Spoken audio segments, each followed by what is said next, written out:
Good afternoon, ladies and gentlemen. Thank you for joining us once again. We are starting now our afternoon with a session on just culture. I will have here with us today Johan, who's going to be moderating the panel, and three gentlemen: Paul Reuter from EPPSI, Antonio Licu from EUROCONTROL, and John Franklin from EASA. In reverse order now. John started his aviation career in the Royal Air Force, serving as the engineering officer on the Tornado aircraft and then within the Military Aviation Authority. And he joined EASA in 2011, currently being the EASA's head of safety actions, where he now leads the agency's safety promotion activities and supports the strategic coordination of the safety intelligence activities. Tony has extensive air traffic control operational and engineering background with a master's degree in avionics. Safety culture and just culture are two key areas where he aims to clarify and promote the concepts. And in this respect, he leads the initiatives to bring together the aviation and judiciary domains. He has particularly technical personal developments, for example, safety tools and methods to investigate aviation incidents and accidents, how to mitigate and work under degraded modes of operations, and development of contingency plans. He's currently head of the safety unit within Network Manager Directorate of EUROCONTROL, and he leads the deployment of safety management and human factors programs of EUROCONTROL.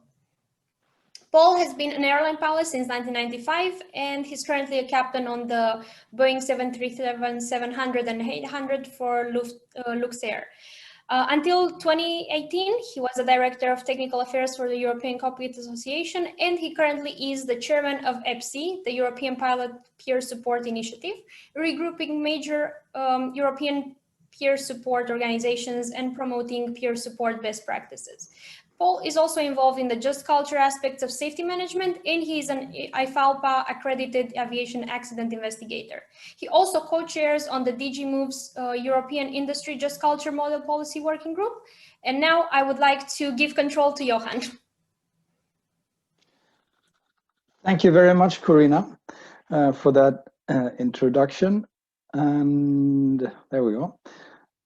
Welcome everyone to this final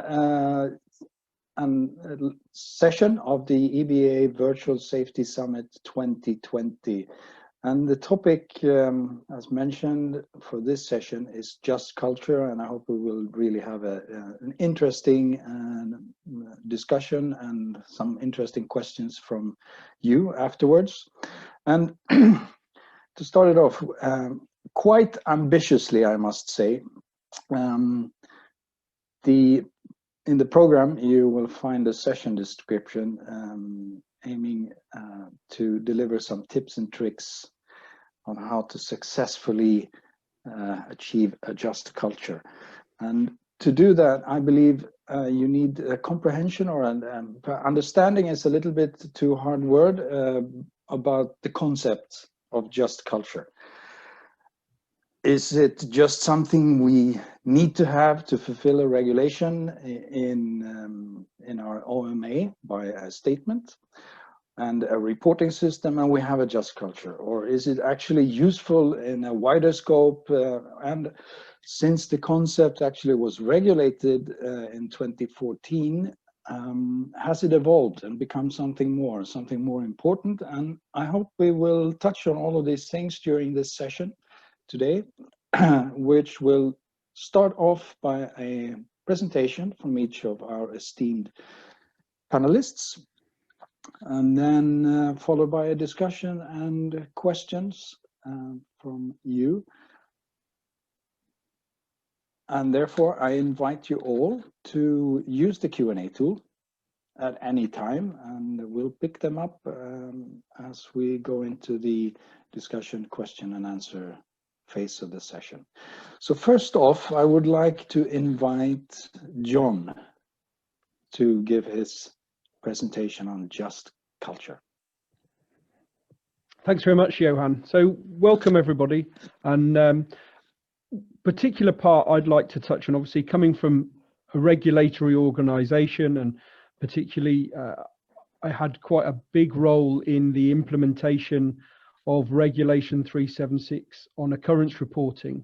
And it's interesting, particularly the more discussions we have with organizations and people now at the front line of operations trying to implement this, is particularly when it comes to just culture, is I hear lots of different challenges that people face. Yeah, we know there's lots of different approaches to it, but certainly one of the big things I see as one of the challenges is how to move just culture from the vision or the view of it being a tool to determine the culpability of potentially an individual when there's been an occurrence. So the area I want to kind of have us think about is really what is just culture for, and what's it there to do within our organizations and within the wider aviation system.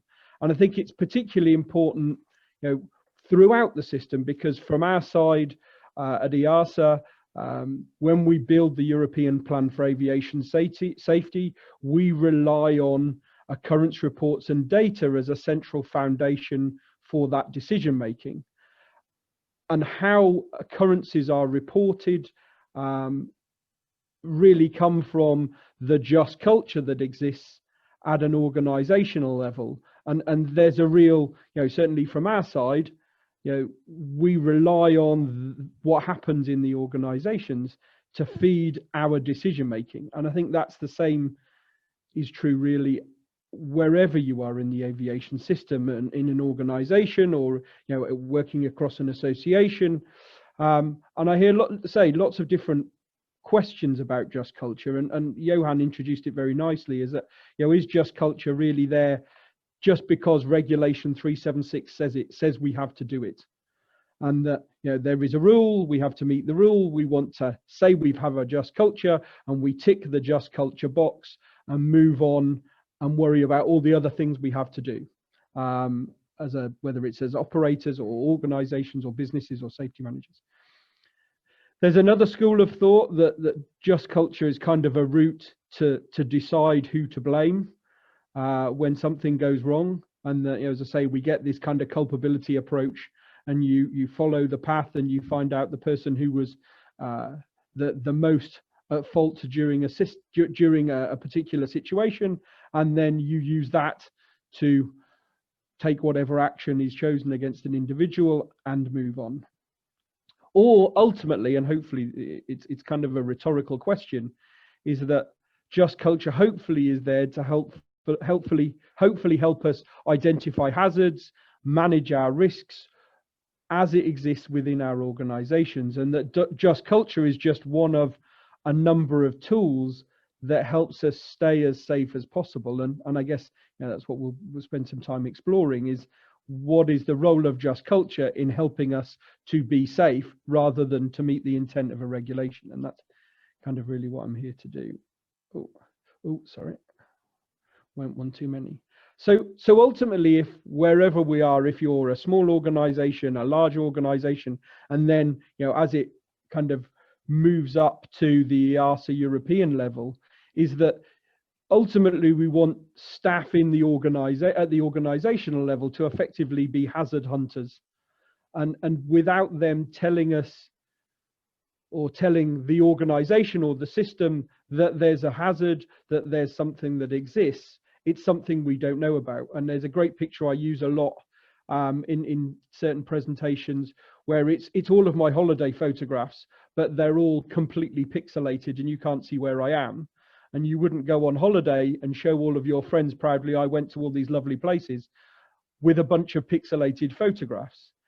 And without our staff in our organizations being those hazard hunters to tell us what the picture of reality looks like versus the system that we thought we designed, we're going to be missing so much information, and therefore the decisions we make are going to be flawed potentially, and we won't make the decisions that really help to improve safety. So assuming that just culture exists to help us learn, we have to create not just a just culture, but the environment that serves the purpose of collective learning. And that safety becomes something in an organization, hopefully, that's not just something the safety team over in a box there do, or the person who has the safety hat on today does, but is something that everybody is encouraged to do as part of the wider culture of learning and all of these things. And I'll talk about that briefly in a second. And ultimately, it's the management of the organization that has a key role in setting the tone, that decides, do we encourage reporting in this organization? Do we share experiences for the purpose of learning? Or do we report for the purpose of punishment, or to tick a box in a regulation? And ultimately, it's the management and the leadership of the organization that decides what that looks like every day.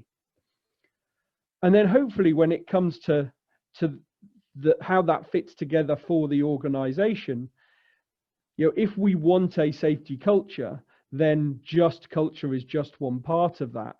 So we have the just culture, the trust element that encourages people to tell us things.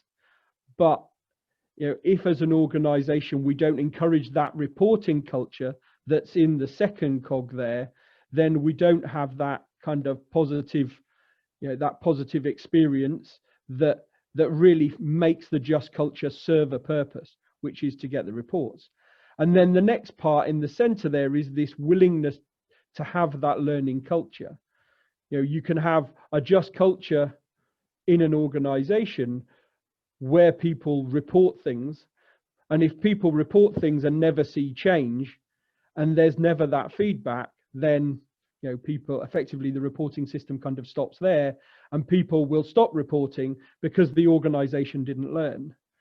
And then as part of the learning, there's then the flexible culture element to it, which is understanding as an organization that you have to change and you have to do new things to keep on learning as situations change. And we've seen during this crisis, organizations having to do completely new things, to think differently and act differently in really challenging circumstances. And then at the end there is what we call, what you might define as an informed culture, is knowing, learning about using the information available to be aware and educate people about human factors, particularly about the organizational influences of people's decision making.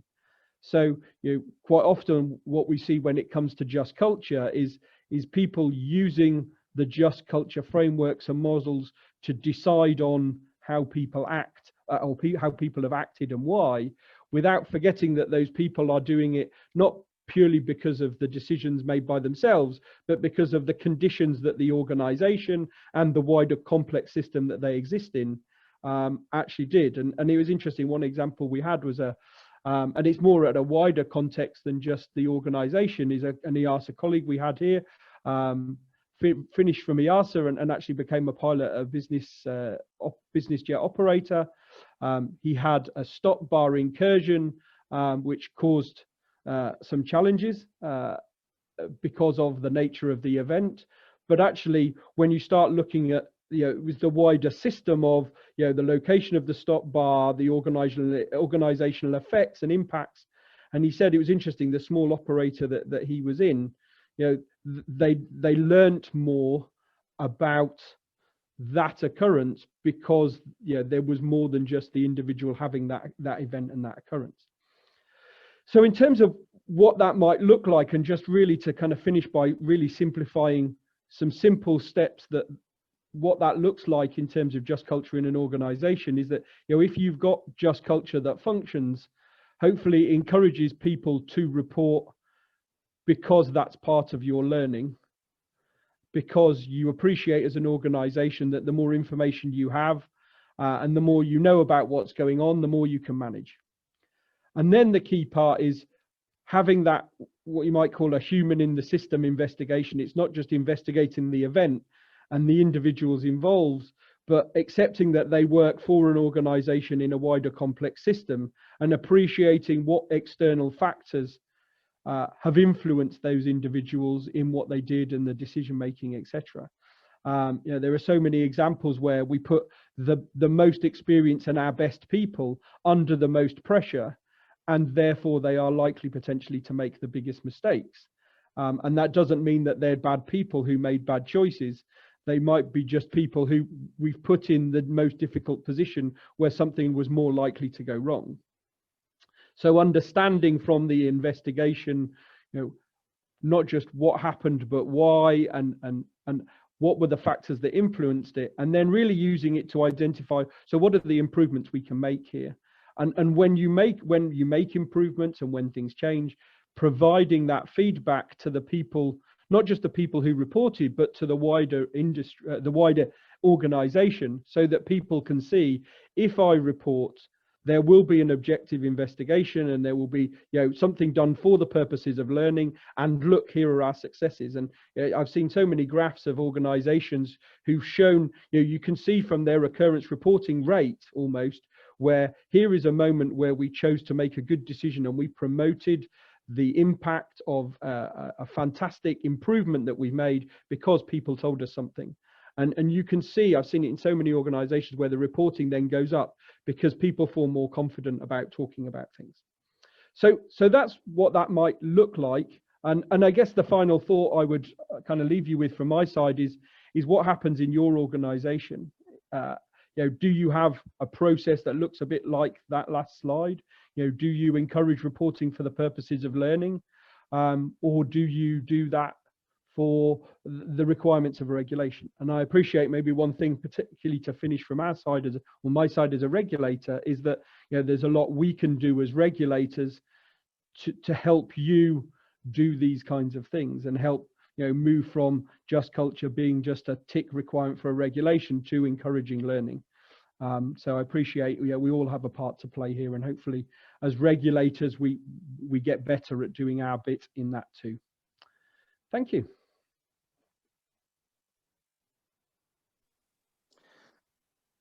Thank you, John. And thank you so much for that. And I will hand over to Tony Licu. There you made some interesting points that we definitely will pick up later on. So Tony, please go ahead. Johan, thank you very much. First of all, I'd like to extend my appreciation and thanks to EBAA having me at your aviation summit. Unfortunately, we need to meet online. I would have loved to be on the back of normality. I hope all of you are safe and sound in your families. And again, a pleasure and honor to be in this distinguished panel with you, with John, with Paul, and supported by Corina and Justine. So thank you very much also to John for this very, so I'm running it myself, yeah, from here. Yeah, so here I am with an intriguing title. So in the moment when I got the invitation from EBAA to speak in this panel on just culture, I immediately say yes, because I really believe it's a fundamental enabler for whatever we do in aviation. And I've been involved since, I think, the first involvement I had in 2004, 2005, where we came up with this description that now is adopted in European regulation of what is just culture.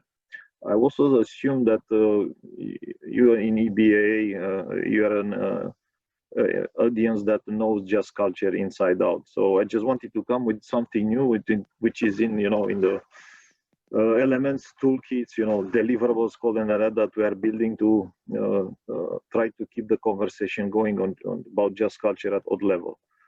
I think the importance of the just culture, I mean, the just culture signifies the growing recognition of the need to establish clear mutual recognition between staff, management, regulators, law enforcement, and the judiciary. And John spoke admirably on that. Also, he has touched upon on many facets actually of the just culture. It's not just the judiciary one, on which I've been involved very much lately, but obviously just culture has a various dimensions at the corporate level, at the interfacing with the media, and so forth. So I think this helps to avoid unnecessary interference while building trust, cooperation, and understanding in the relevance of respective activities and responsibility of each domain, be that aviation, in the organizations, in the industry, with the regulatory bodies, with the judiciary, with media, and so forth. So, but organizations are run by people, and in terms of industries, transportation, healthcare, energy, internet, and more, thousands of occupation and millions of organizations around the world. It is the people who make sure that things normally go well. And they nearly always go, but sometimes these things go wrong. So despite our efforts, incident occurrences, accidents, or other unwanted events will always happen. Following such events, there is a need for support for fairness. So before I come and introduce you this intriguing word manifesto, I want to talk about fairness. Usually, unless we have some pathological cases, people, they come at work to do a good job. We don't never come at work to create an incident or an accident. So I think as a just culture, we also need to adopt this mindset of openness, trust, and fairness. We need to understand the actions in the context and adopt the system language that is not judgmental and non-blaming. In fact, one of the tools that we came in the recent years when we created this I would say paradigm from safety one to safety two, safety one and classical safety, and where we try to minimize the unwanted events, and safety two is to learn from normal operations, was to come up with the non-judgmental language. In the past, if you look in the incident, everything it's about misseeing, mishearing, wrongdoing, misjudgment, misperceptions, misprojections, and so forth. So what if we normalize the language, if you neutralize the language, because not any incident doesn't end up in an accident. That means somebody somewhere did a good job. So it's all about seeing, hearing, judging, perceiving, and so forth. So, and I would also claim that human performance cannot be neatly untangled from the performance of the system as a whole. So we need to consider our mindset regarding people, humans, as hazard versus human as resources more. So I think all this just culture is the right glue to having us to reflect on our attitude and assumptions, mind our language, consider the independence, and assuming goodwill and considering decision in the right context, not outside of the context.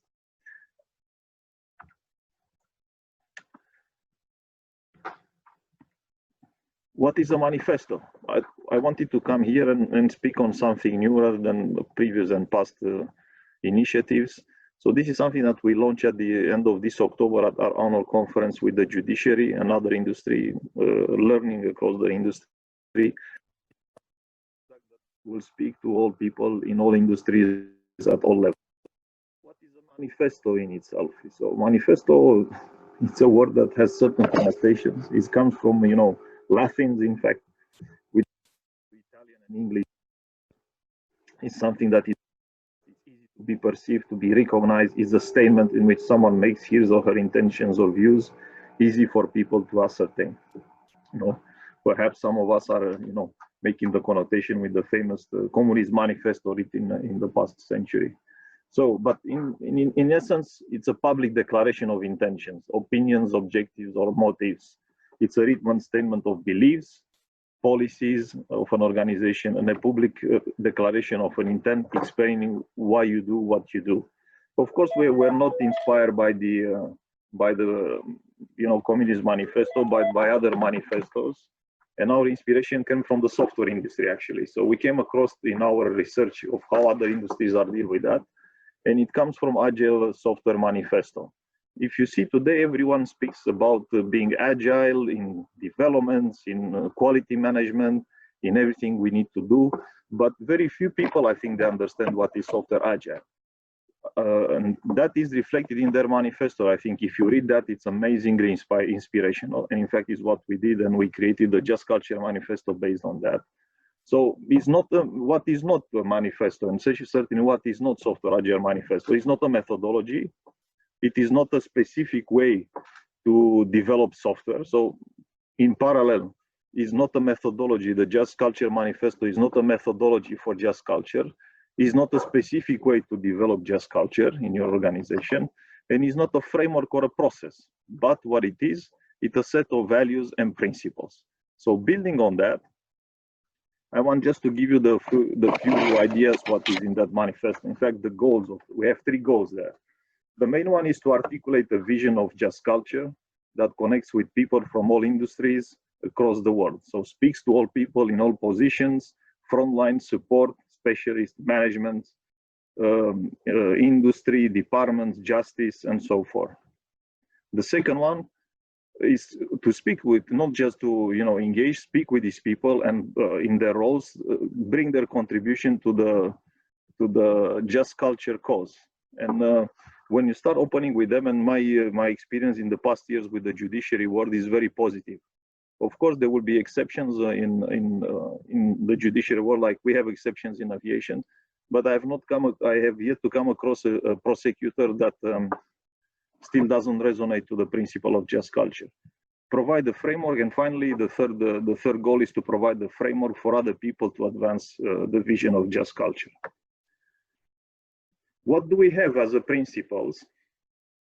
So we have 5 commitments, because the manifesto needs to be simple, easy to remember, and easy to communicate and transmit it to the others. The first one is this: to ensure freedom to work, speak up, and report without fear. So building on what John said earlier, we need to have this culture in the organizations where the people, they feel free to work, speak up, and report harmful situations, conditions, events, incidents, or accidents without the fear of unjust or unreasonable blame or punishment. The second one is to support people involved in events, in occurrences, in incidents, in accidents, because they are affected by these events.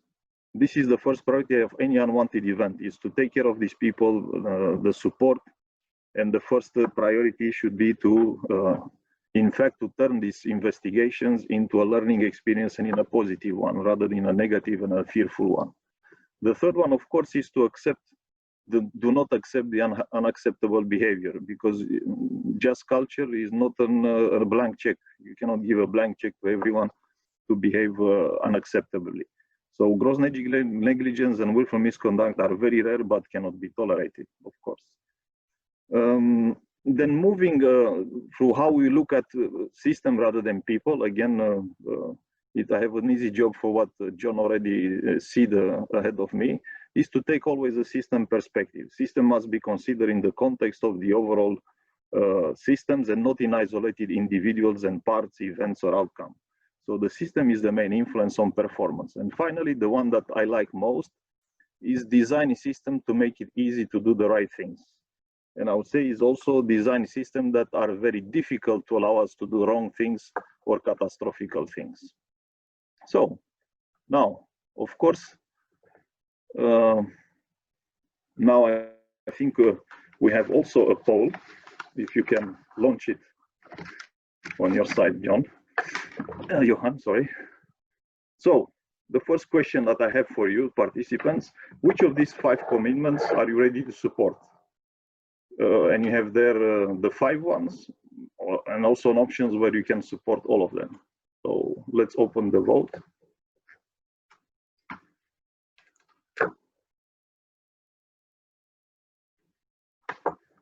And while we wait for you to vote there, allow me to give you some indication where you find this Just Culture Manifesto.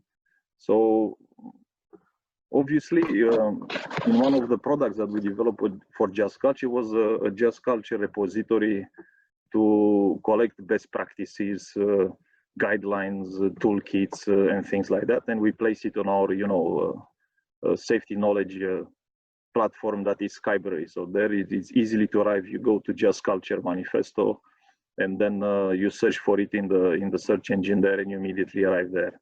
Because the manifesto it's about commitment, and commitment it's an act, not just a word like a presentation here.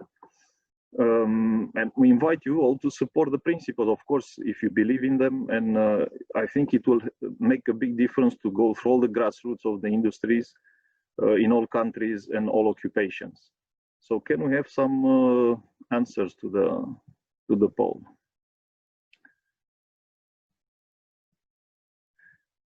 Yeah, so massively you will be supporting all of them. And of course, ensuring the first one, the freedom to work, speak, and report without fear.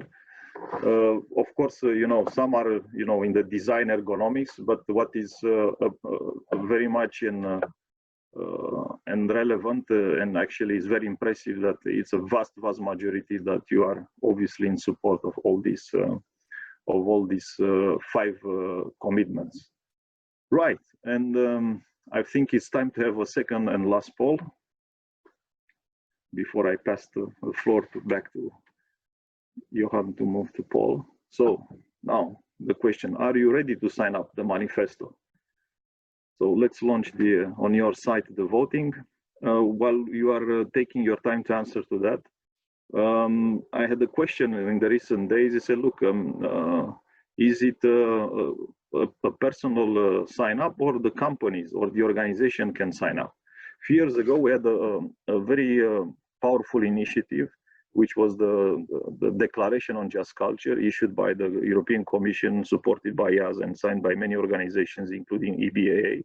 And that is, if you want, a declaration of commitment from the organization. For us, the Just Culture Manifesto, it's a complementary personal endeavor. Of course, the CEOs of the organization and companies, they can sign up and make a big, I would say, leadership commitment to prove that not just themselves at the top, but the organizations are committed to the manifesto. But if essentially the manifesto, it's a personal sign up. Okay, so I think it was easy and quick one. Can we see the results? Yes. No, and you still have to. Some of you, they still have to think, to look. Of course, sometimes you need to put it in the context where you are sitting in the organization, what other implications might have. But what I can certainly encourage you to do is to spread it out, talk to your colleagues, and push it further. So I think that is from my side. It's just to finish with the last slide to show where we are today.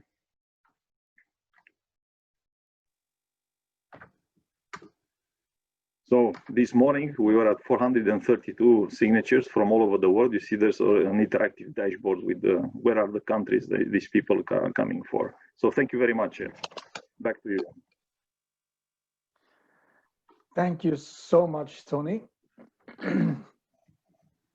And to round off this part with the introductory presentations, we have Paul Reuter, who will, no, I won't disclose anything, and I'll give the floor to you, Paul. Great. So here we are. So hello everyone, and greetings from rainy Luxembourg. So let's see if this works. Okay, so I'm going to talk to you about just culture, or generally organizational culture, and I'll try to convince you why going beyond simple regulatory compliance might be a good idea. And I don't provide necessarily how-tos, but mainly I hope to give you food for thought. And one caveat is that I'm coming from the airline industry, so I understand the business aviation is sometimes different. You have organizations that are run and set up like airlines. You might also have only an organization where you're just half a dozen crews with a CEO flying, or you might even have some organizations where people don't really have a home base and they travel to where the airplane is. So it makes it a little bit more complicated, but I think the general ideas are the same. So starting with just culture in Europe, you're all aware and familiar with the definition which was introduced in EU 376 2014, and of course you have all taken that definition and put it in your manuals. In 2015, then the DG Move asked the stakeholders to work on a, wait, I don't know why this is moving so quickly. So to draft a European Just Culture Declaration. And there was a really good work done by all the safety experts from all over the place, and maybe some of you were involved as well. And when we had the text, we just moved to sign it. It went, the declaration, then the draft went out to the organizations, and then suddenly the lawyers got involved, and suddenly A lot of organizations didn't really want to sign up, even though it was legally non-binding. And the only thing basically which we said in the declaration was that we would be nice to each other. So at that point, I started thinking about, okay, what's the issue with just culture? Why would organizations be reluctant to sign up to it immediately? And so I continued, and I think the problem is that when we talk about just culture, most of the organizations see it as a regulatory requirement. It's also what they see is that it's limited to the operational side. It's, you know, something that's in a regulation, and some see it as a get out of jail free card for the operational side, which it isn't, of course. So just culture is a mere subculture in organizations' culture, which is limited to one set of employees, or it's seen as being limited to one set of employees. And that causes a problem, because subcultures in an organization culture might not necessarily always be a good thing. So basically, when we talk about just culture, I think what most organizations have is that they have an accountability matrix. They have a definition in their manuals. They might have a just culture decision tree, a just culture statement. But basically, it's just to find out whether after an event you're guilty or not. So it's not really a cultural thing. And in the current crisis, go back. You might ask me, why is that important? We have enough on our hands. And I'll tell you, or I'll hope to convince you, that organizational culture, beyond just culture and beyond compliance, is actually very important. There are a number of studies, and there's one by Cotter and Heskett from Harvard, which shows that organizations that have a culture adapted to their needs are economically more successful. And that is by a large extent. Also, in aviation, especially in the pilot profession, we have to ask ourselves, are we really attracting the right talent? You know, due to the entry barrier, which is around, 120,000 euros to get a pilot license, candidates are mostly male, middle class, and white, and we're leaving out a whole bunch of talent of cultural backgrounds. We only have 4% of female pilots, more or less, in the industry, which is far too little. So by changing this and changing the culture, also we need to make the profession and the industry attractive to a whole new digital generation, if I may say so. And then finally, having a proper organizational culture, it helps you build a trust in the good times, and that you can use it in the bad times. And remember and be aware the next crisis might just be around the corner. So you're going to tell me, yeah, okay, every organization has some sort of organizational culture, and every organization has some core values that they state somewhere, and they expect everyone to run by them. This is just to tell you that, you know, we have to mind the gap. You know, what your organization tries to represent or have as values might not necessarily what on the shop floor people are seeing as values. They might have a mentality which is totally different from what you as an organization pretend to be your values. A good example that I used to like to take is the 737 MAX saga, where you remember that at one point, I think it was either the Washington Post or the New York Times, published a series of emails by some Boeing pilots, where on one hand they showed a little bit of a frustration with the systems design, and on the other hand they were reaffirming that their main goal was to push customers to accept the airplane without necessarily additional simulator training, and generally being quite derogatory both about the Boeing engineers who designed the safety features and also the clients. So when this came out, Boeing put out a press statement saying that these people do not represent our culture. And I would beg to differ. I would say that maybe what trickled down from the top to these people especially, and to the rest of your organization, was actually your culture, which was sell the airplane at any cost. So you have, as an organization, to be really careful whether the values and the culture that you believe you have in place is actually the culture that is, how can I say, trickling down to throughout your organization.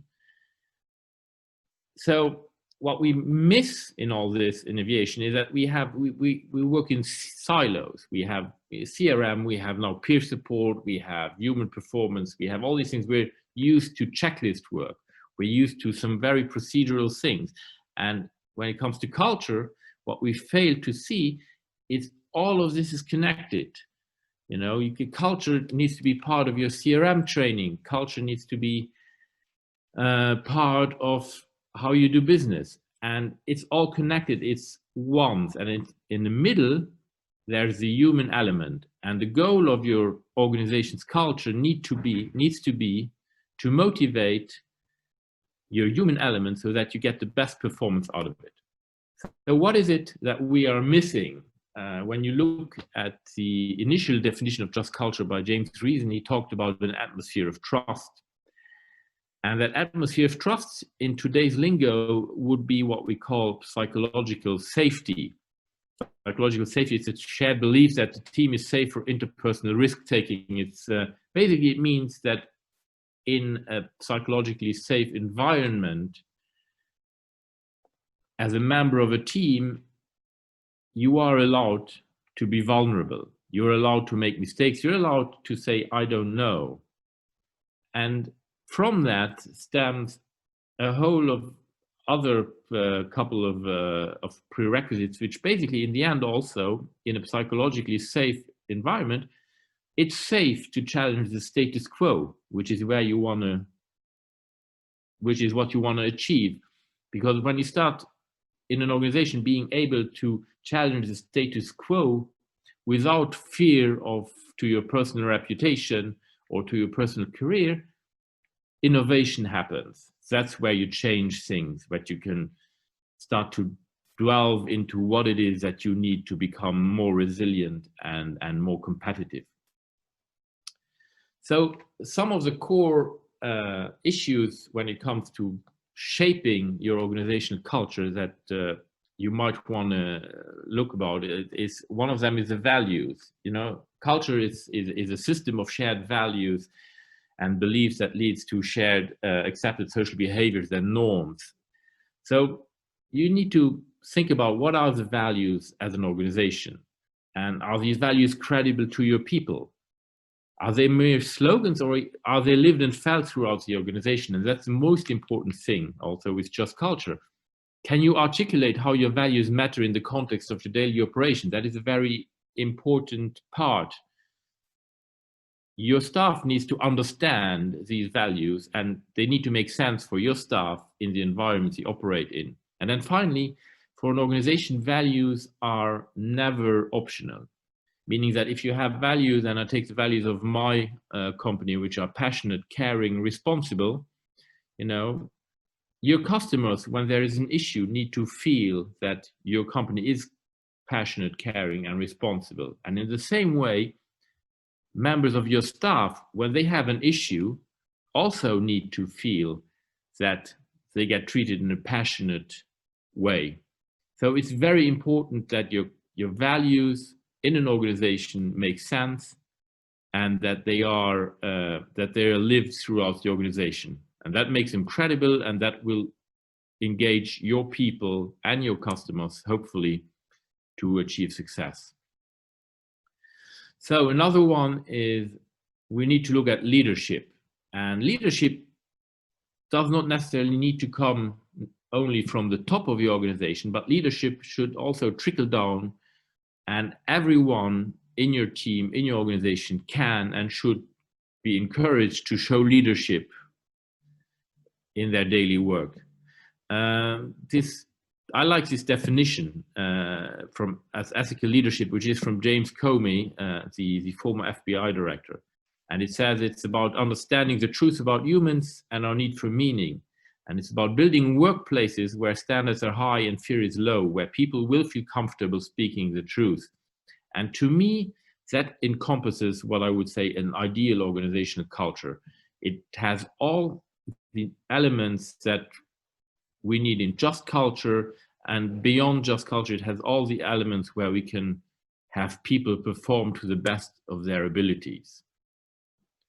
And then also another important thing is communications, how you as an organization communicate with your people. You need to communicate transparently, unambiguously, openly, and often.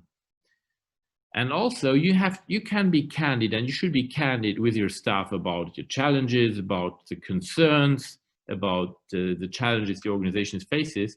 Being open and candid about this will reinforce the trust that your people have in the organization.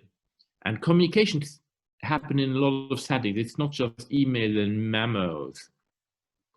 It's about communication happens at the coffee maker. It happens in the crew room. It happens when one crew takes over the airplane from another crew. It happens in the simulators, in the courses.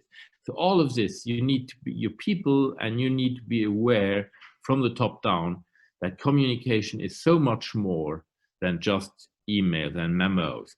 Also beware of mixed messages. We talked about that in the Boeing case before. And then finally, when you talk about communication, Amy Edmondson had a very nice statement. She said, be clear and passionate about the mission. And I think that is very important as well. So to bring all this together quickly, culture is, and this is for me the main takeaway, hopefully, is that culture is based largely not on regulation, but it's based on relationships. And as trust, transparency are the main ingredients, and their shared credible values and a high level of psychological safety.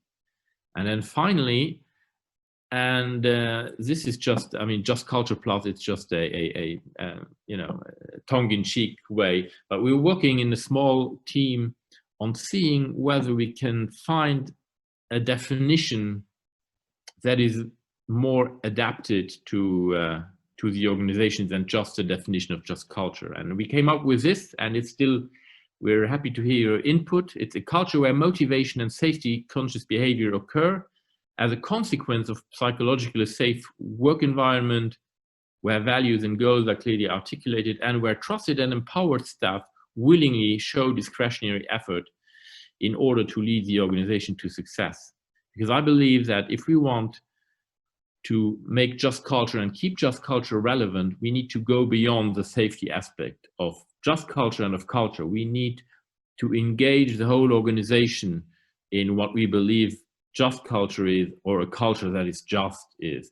And it will have not only safety benefits, it will make the organization more resilient in crisis time, and it will make your staff hopefully more motivated, and in the end it will make you a better commercial economic entity. So I hope I gave you food for thought, and with this I give back to Johan. Thank you. Thank you so much, Paul. Let's see if okay, can we have the, thank you. There we go. Thank you very much, Paul, and also to John and Tony for your presentations and on parts of the just culture. And I think you have all touched on this during your presentations, that just culture can be and so much more than just regulatory compliance. By having for an operator the just culture statement in the OM Alpha, and then you fulfill your requirement. But is there a way beyond giving a long presentation to possibly quantify the benefits beyond complying with regulation of, or is there actually benefits beyond just complying with regulation and having a just culture declaration for an organization, for an operator? there's no quick and easy answer, but who is tempted to just raise your hand to start off with?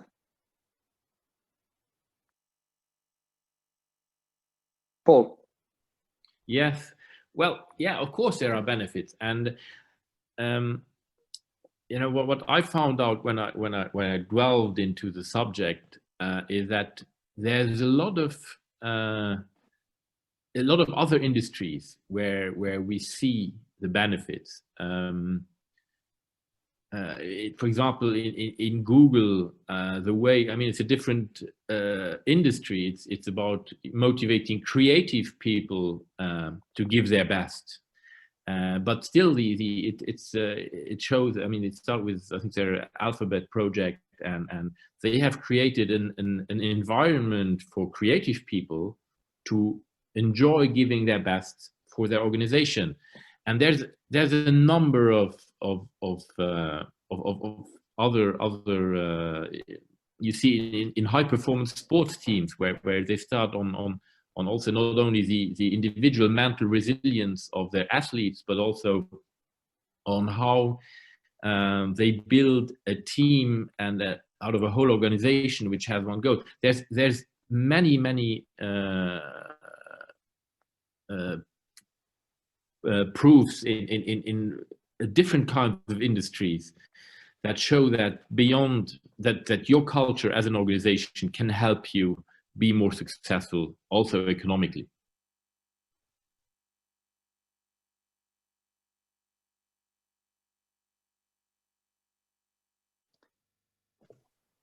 Johan. If I could follow John. up, Yes, John. just to kind of reinforce what Paul said, indeed, that I think there are, if you only do just culture for the purposes of meeting a regulatory requirement, you sort of miss out on all the good bits. Is that you do a lot of work, but at the same time, you don't gain anything as an organization from that. You know, Paul talked about all sorts of organizations in all sorts of different industries who benefit from that, and you know, even in aviation, you know, I know previous life before EASA, I worked in aircraft maintenance, and particularly in one that did a very comprehensive and very effective implementation of just culture. And I have to say, as a manager in that organization going through that process, the amount of things we learnt about what was going on in the organization, that, you know, you hear lots of people talk about this idea of work as imagined and work as done, you know, and dare I say the delta between what we thought was happening in the organization versus what was actually happening really only came about because the just culture and the wider, you know, the wider culture of learning that the just culture helped us to foster meant that, you know, not only did people tell us things, well, initially people started to tell us small things and they waited to see our reaction. And once they saw there was positive reaction, they told us more and bigger things. But it was that kind of continual pushing of trust boundaries that got us somewhere good. But it took time, and it's that continual building of trust that you have to prove yourself as an organization, as management, so people trust you more and trust you more. And I think, you know, there's a real prize of just culture, and it's much bigger than just ticking a regulatory box.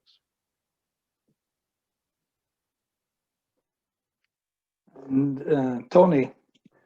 Yes, thank you, and thanks to Paul and John. They picked up quite well on the answer. I have quite a strong view on that. I think it's very difficult to regulate the culture.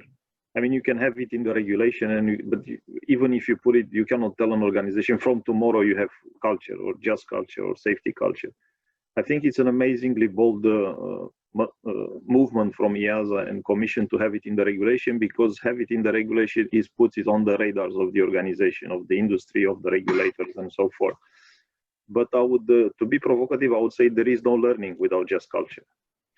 I think in the past year, especially with the start of the economical crisis in 2008, we're not. I think we departed from the culture of learning, and we're in the culture of fixing.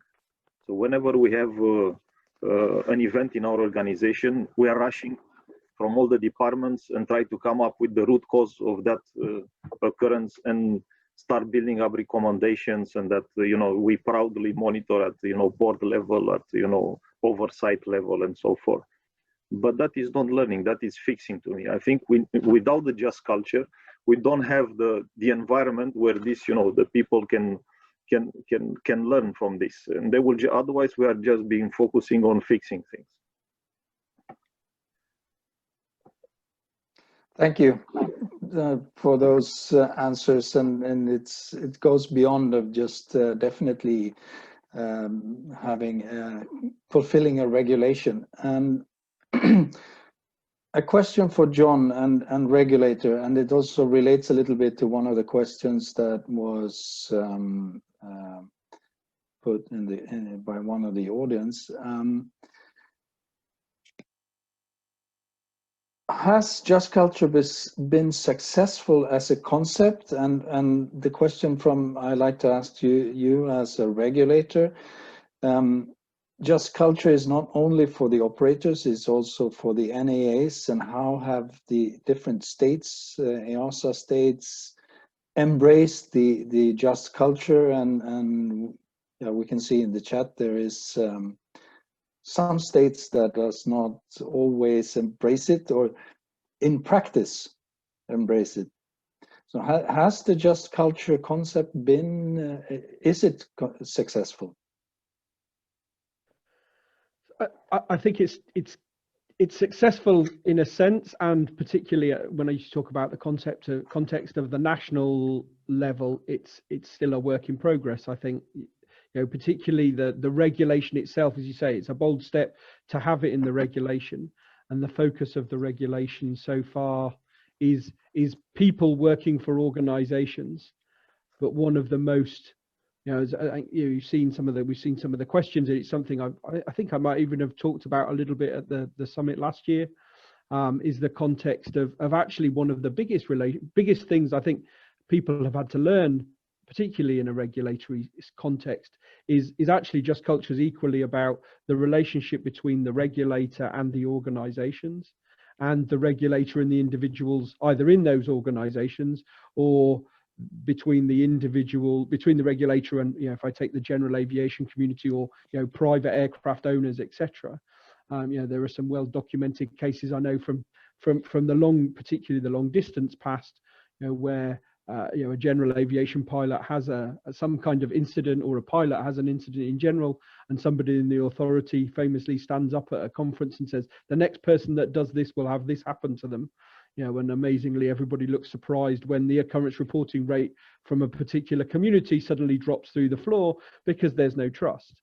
And certainly we have anecdotal stories of organizations, airlines, operators, small operators, etc., embracing the just culture within 376, suddenly learning all these new things that their staff tell them, and going to their regulator and saying, obviously as part of the reporting process, look at these things that we've learned, at which point the regulator goes, oh my goodness, they're things that we don't like the look of. Now we're going to, sanction or whatever things against whatever information they suddenly know that they didn't know before, because of just culture and because of 376. And I think it's been particularly interesting when 376 first started, there was no audit process. EASA only, I think the last 2-3 years have begun to audit the national authorities against 376. And I think that's been an interesting process. I'm not directly involved in that part anymore, but I had a chat to some of my colleagues that are doing those audits before this session this morning, just to kind of see what the situation was in terms of just culture. And I think, particularly that's become a game changer, is that now EASA people are going to national authorities, and it's equally a learning element to that. If we talk about, it's a challenge, we talk about performance-based oversight between regulators and operators, the same context in a sense, but it's interesting from an EASA perspective to go to a national authority and ask for I think one that's been the particularly challenging element is going to a national authority and saying, show me how your organization that appeals against just culture works. And interestingly, that particular discussion has been a huge learning opportunity for EASA about what's happening in national authorities, and actually for some national authorities perhaps who didn't have their own appreciation and understanding of just culture, suddenly to have EASA asking them to describe their process for just culture. And actually I think that's been a great learning situation for EASA and authorities, and I think this is where the situation is improving. I know, Stefano in the chat raised a particular question, and that particular situation that you talk about has been subject of a lot of discussion, and I think hopefully the situation is evolving, and particularly I know there is a grey area between there's something, the information exists on an occurrence report, and this is where just culture needs to be more than just about 376. It's about the wider culture, and I think this is where the learning part comes in, is that an authority or an ANSP who takes action based on an automatic detection system, strictly speaking, isn't against 376. It's about and it's then about how do we use promotion, safety promotion, use the wider cultural discussion that makes people do the right thing, dare I say, not because not just that it's based on the regulation. I think that's continues to be one of the challenges where decisions by authorities or ANSPs or whatever are based on information that isn't part of 376 in the decision, but actually the difference is very small between if you're the pilot involved, whether they use the automatic stop bar information or whether they use your occurrence report doesn't really matter, if that makes any sense. Sorry, I probably took a bit longer to answer that. Oh, but really interesting. And with that answer, I have a follow-up question for Tony. Just culture, when it was introduced in regulation 2014, it can be seen it has evolved as a concept rather than something for the regulation. And I know that Eurocontrol and you, Tony, have been very much involved with promoting, educating other parts of society which are more legally text bound and so on. So have you seen a shift since the concept, or actually the regulation on just culture was introduced, until how it's actually applied and used today? Thank you for that question, Johan. I think there are ups and downs. I think we have seen a big boost in the early years immediately after the regulation was published.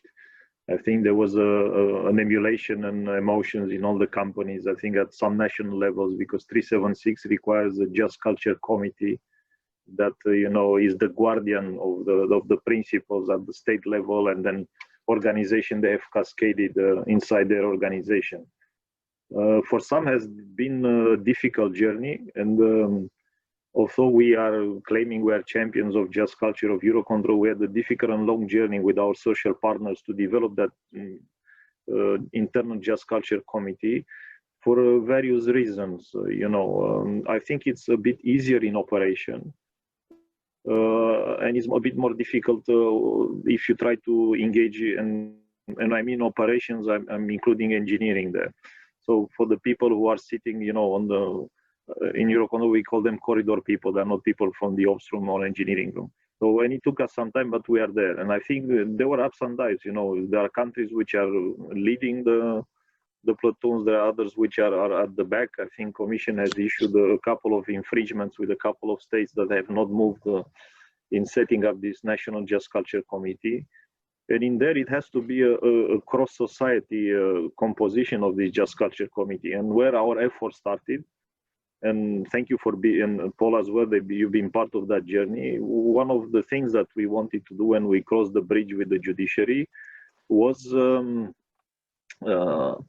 was to build a pool of experts that can advise prosecutors and judges before they go for a formal prosecution, and hopefully everything will stop during the investigation process.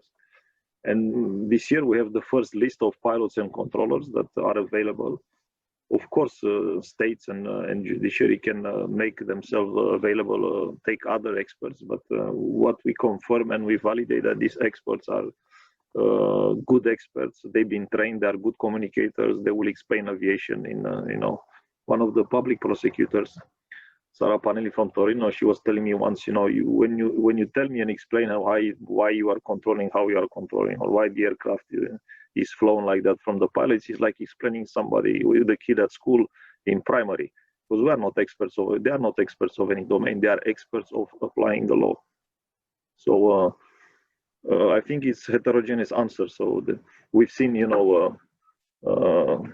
disciplinary actions, judiciary actions in Switzerland. So I think that has been on the radar of everyone lately, EPPSI included.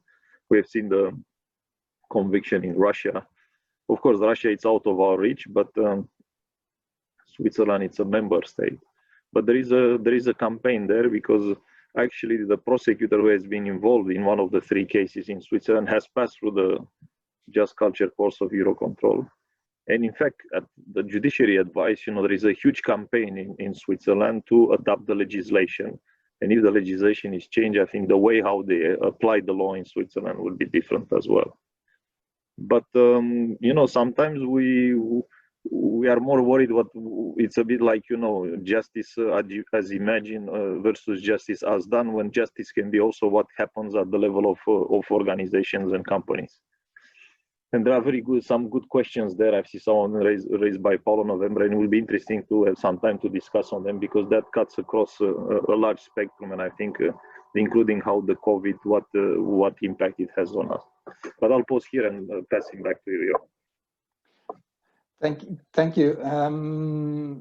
Just let me know if you see a specific question, but I think you actually touched on one of the questions from Paulo with your description of EUROCONTROL and engineering and so on. If the just culture philosophy distinguish among technical items and operational patterns, and even if you just answered the question, I would like to give it back to you again, Tony. Yeah, I think it should not distinguish, and in my view, it should not distinguish.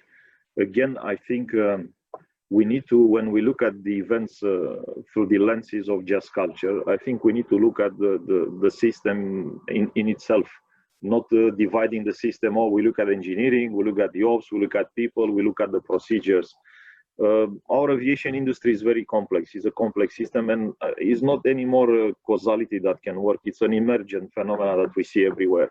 It cannot be reduced at the behavior of the components. I want to build on one example that Paul gave from Google. So in my work on the just culture, I was fortunate enough to touch base with some people from the IT industry. One of them, maybe some of them, you know him, John Alspo. He was a CTO of Flickr in Yahoo, and then EPPSI, and now he's running his own company, Adaptive Labs. So, and with them, I've been entering into this world of Netflix, of Google, of Yahoo, of Flickr, and so forth. And they are running something which is, they don't call it just culture. They try to change now the name of just culture, and it's called blameless postmortems in IT engineering. And in fact, this is where it brought to me also this idea, because in there they say, if I remember by heart, they say the goal of this debriefing that they do is not to produce recommendations. Is, the goal is to, to have these opportunities for different, designers, engineering teams to learn, and then passing that learning, because organization, they don't learn, organization, people learn. So, and then passing that knowledge around the different groups. And if you are focusing on a one group, it's not going to work. I think you need to embrace it as a whole if you want to be successful. Otherwise, you go back to, because the problem comes when the pressure to fix outweighs the pressure to learn. So, and this is, I think we have a lot to learn from the software engineering, from the DevOps industry. It's quite fascinating, and some of them they have quite I would say, Sam Mallinge, head of aviation, on how they deal with these things. They have not used these two panacea words, just culture. Again, I'll be happy to share this. There is a guidance on how to do these blameless post-mortems in software engineering. And it's enough to have a look at this massive, because when incidents, or let's call them accidents, in IT industry occurs, it hurts a lot. You know, it's enough to look at, you know, also what are related to our industry, you know, with the BA, you know, booking systems, with all this, you know, imagine, you know, all the data centers where we keep the data and so forth, because everyone is becoming digitalized these days. So I rest assure you, so when it's a different culture, and that culture is based on trust. With that, I see that what you're saying now is very much related to Paul, what Paul presented on, and not having just culture as something standalone. And it would be interesting to hear a bit further on from Paul on how, if there is and should be any distinction between technical items and operational items, and just culture, how it fits in. Unmute, please, Paul. Thank you. Okay, yeah, here I am. Well, it's good question. I think it's like Tony said. I mean, you cannot simply look at either just an operational item or technical item and then apply just culture. I think you should apply just culture. You should see your organization as a whole, and you should look at it in a more global way when you approach this. What we're working on in a very small team, for example, is how to bring just culture to the office, to get away from this subculture in the operational or the technical, and to include the whole organization in how we approach learning, analyzing events, and going on. I don't know if this is really answered your question. It did. It was a good follow-up to what Tony said. And maybe a further question for John then, as a regulator. I guess it's easy to regulate, let's say, to have a process that just culture is part of, but how, as the answer we heard now from Tony, where the concept of just culture has expanded, is it even possible to regulate something like that, and to do it, have it an industry-wide concept? Yeah, I think it's an interesting challenge, and I think had we been in the old traditional world of sort of tick box standard kind of audit and oversight, I would say that would be a real challenge. But I think the better we get as an industry on performance-based oversight and performance-based regulation, the better we get at being able to effectively regulate things that are less tangible and less obvious, that are more flexible and as much about feelings and the way things work on an emotional level as they do at a really practical level, if that makes sense. And I certainly see, I see more and more people, more and more regulators getting better and better at that. And particularly in the context of our safety promotion programs, we're always, as we're doing more things, starting to ask ourselves, it's all very well bringing in a new thing for an operator or an organization to do, but if there is now a regulator who has to audit that, how do you help them do that in a way that just isn't a straight kind of yes, no, that doesn't work? Is how do you equip the inspectors in authorities, particularly with some of the different skills they need to really understand how do they effectively oversee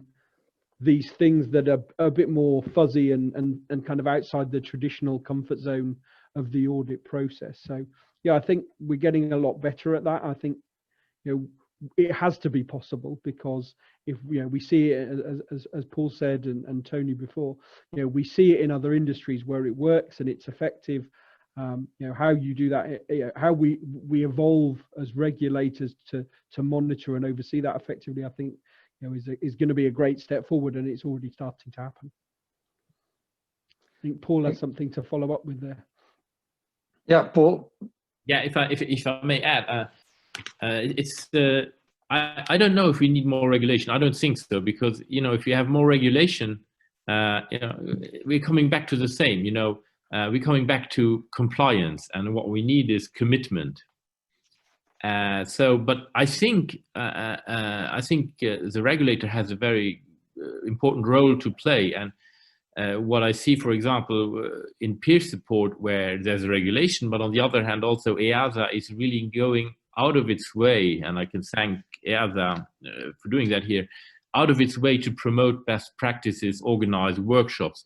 So when it comes to, you know, what kind of organizational culture beyond just culture would be really important to have in aviation, instead of having regulations, what would be maybe an idea would be the regulator facilitating best practices through an exchange of information, events, and then continuing with that, maybe also changing the relationship between the operators and the oversight authorities to more of a natural partnership. And I think we can do this without regulation, but certainly there needs to be encouragement, and I use the word in another meeting, a chaperonage by EASA to promote these best practices. That would be maybe also a way forward. And maybe just, yeah, to follow that up, in a sense, the job I have now as head of safety promotion was kind of created with that vision in mind. Exactly, is, you know, how does EASA go from just being a regulator and a rule maker who oversees those rules to doing exactly that? Is how do we coordinate, promote best practice, promote the way of doing something without it having to be in the rules. And I think, you know, we'll see much more of, you know, using safety promotion as a box effectively, to kind of encompass all of that, so that we all achieve a goal and have the commitment to doing the right thing without having to have, you know, rules that we spend years trying to put together so everybody's happy with all the little parts. You know, if we can agree, I think, you know, what Tony has within the Just Culture Manifesto that he talks about provides a great thing for everybody to coalesce around and commit to without having to follow a specific set of rules. And I think, you know, that's a great thing that's been created to achieve exactly what Paul's talked about. Thank you. It's interesting to see how the concept of just culture kind of grows from being something that is regulated. You need the Just Culture Declaration, to something that we now are discussing, regulation in general, something that also was discussed during the morning session. So we see just culture creeping in everywhere and becoming perhaps a little bit unmanageable. And perhaps I'll start with Tony. Are there any quick fixes or quick solutions, implementations to start the journey of the wider concept of just culture, or as some organization call it, positive safety culture, or even what Paul earlier described as. Yeah, thank you, Johan. I think it's related also by a question from a colleague in the Q&A. Said it's very difficult these days, you know, to get safety data because the insuring and the liabilities and so forth. Is because, you know, we concentrate when we talk safety data, we talk only about, you know, incidents, occurrences, accidents, fatalities, injuries, negative things.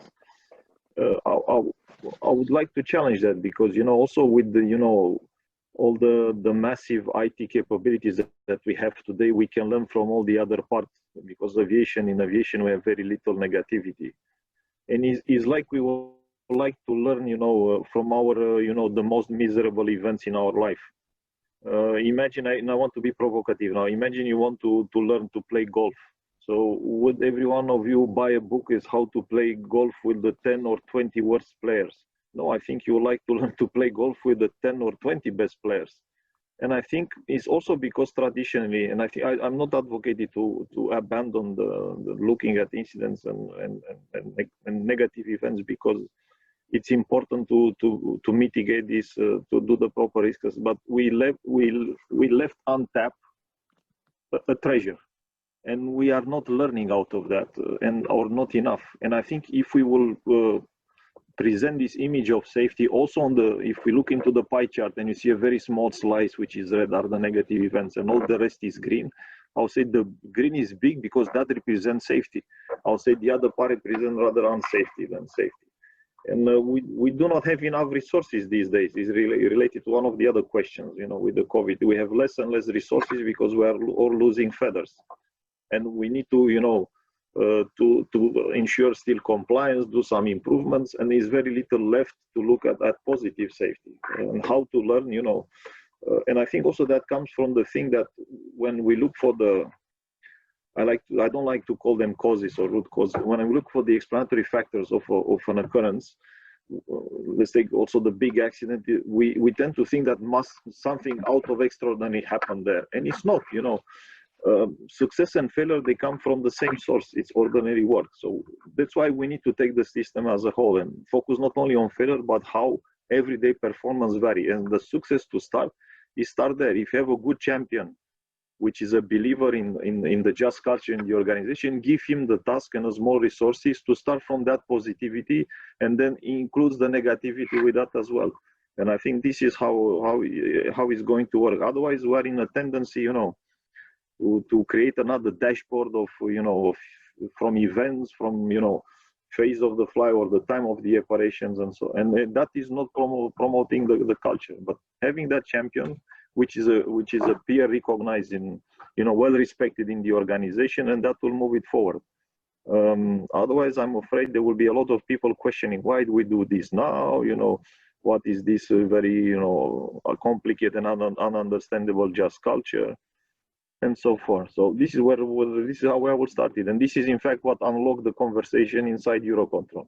Because what we told people, we said, okay, we have very few incidents, especially in flow management, we have mostly complaints, you know, we have technical incidents. Let's learn from, you know, our performance and variety of work every day. I want to understand how we operate, and you know, what can change in the context of operation that can lead on what every day we do well will end up sometimes to go wrong. And that you need the just culture to have that atmosphere of trust, and we can talk to each other. So without that, it doesn't work. So the initial step would be find your champion, give him support, and back him up, or her for that matter. That's one quick, or the initial step. And use a neutral language. Don't talk about only about mistakes, errors, lapses, violations, unseen things, unheard things. It's all about seeing, doing, making, and most of the time goes well, sometimes goes wrong. Yeah, and it must be allowed to go wrong as well. I would like to take the opportunity, since we now have Paul here, who is, apart from having dealt with just culture for a long time, among those things, the creation of the Just Culture Declaration that Tony mentioned earlier. Also is chairman of EPPSI, and has been two questions touching on this in the Q&A. Both parts are, and now I'm talking about the PSP, support program regulation, and the Just Culture and 376. They have elements that are alike, and are there any connection, and are they usable together from an operator's perspective? Yes, you hear me? Yes. Okay, excellent. Yeah, of course. And again, it's what I tried to touch upon before, is where you see, you know, we're in an industry, we talk in silos, you know, and here's a good example. You know, what's the relationship between a peer support system and just culture or your organizational culture? Well, it's very simple. If you don't have the psychological safety or the trust, where people understand that they're allowed to be vulnerable at times, how is your peer support program going to work? Because it will not be credible that you offer a peer support help in an organization where there is fear about retribution. So your peer support will only work if you have a culture which is built on trust. On the other hand, what I try to tell organizations is that instead of looking at peer support as yet another regulatory requirement, look at it as a building block for your culture. It's part of one of the many building blocks that you have to convince your staff that you're actually taking care of them. And if you have already a trustful culture, a culture where you have psychological safety, a peer support will come naturally to your people, because they will understand and they will trust the organization that this is not just a regulatory requirement, but it is something that you're, as an organization, committed to help your people. And if I may come back to what the previous question and to add to what Tony said, and it goes into the same way that we were discussing now. It's all of this. Look at all of this as building blocks to beyond the just culture, to an organizational culture that makes you as an organization perform better, because your people are in a better place when they do their work. And I think, to add on the question before, is what, we're among safety professionals, so we can pat ourselves on the back and we all understand just culture and how important it is. And I think the idea is that we need to get outside our safety bubble and get, the CEOs and the CFOs and anyone else convinced on the importance of just culture, or a culture that is just. But we can do that if we show them that it is not just a benefit to your safety performance, but it's a benefit to your organization as a whole. And I think that is where we need to take the next steps. And as I said, peer support is a building block that can help you complete your organizational culture. And if you already have a culture that is trusted, it will be so much easier. And if you don't have that, then see peer support as maybe the first step to try to build that trust, which will be a long way away, however. Thank you, Paul. And this is a really interesting discussion. We have just 2 minutes, and I would like to leave a minute for Corina to end this safety summit. I think the four of us could have kept on going for a long time, and I hope we have at least managed to sow some seeds of thought on how to develop your just culture. And there is to the concept of just culture, there's one regulatory bit, but there's also so much more for your whole organization. It's useful for a successful peer support program. And with that, I would like to thank my panel for your time and your views and answers and openness to us and to us in the audience, and being part of making the virtual version of EBAA Safety Summit a success. And with that, thank you so much. Thank you to the attendees for listening to us this afternoon, and over to you, Corina. Thank you, Johan, and thank you, gentlemen, for joining us this afternoon. I would like to quickly sum up what happened this morning and give you a few key takeaways from our panel this morning. From a certain perspective, I guess that the crisis was actually a blessing in disguise. We should keep encouraging this desire to keep moving, to keep adapting and evolving, because this is resilience, and this is what made our industry be prepared for the unexpected. We should maintain this high level of focus, looking into risk reduction and change management, and going back to the basics and knowing what we do not know. We should remember to put safety in context as a business dimension that was reinforced even right now during the crisis. And one important point is we should keep the safety partnerships. This crisis brought us together, and the only way we can rally together against the aftermath of the crisis is together. We should empower and invest in the agility of SMS, and we should also leverage the use of the software and digital tools that we became so familiar with during this crisis.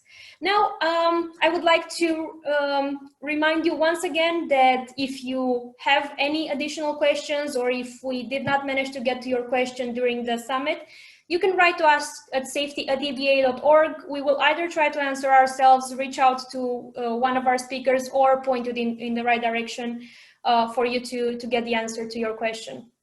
Now, I would like to remind you that the EBAA Safety Department runs a safety newsletter. It's called Be Safe.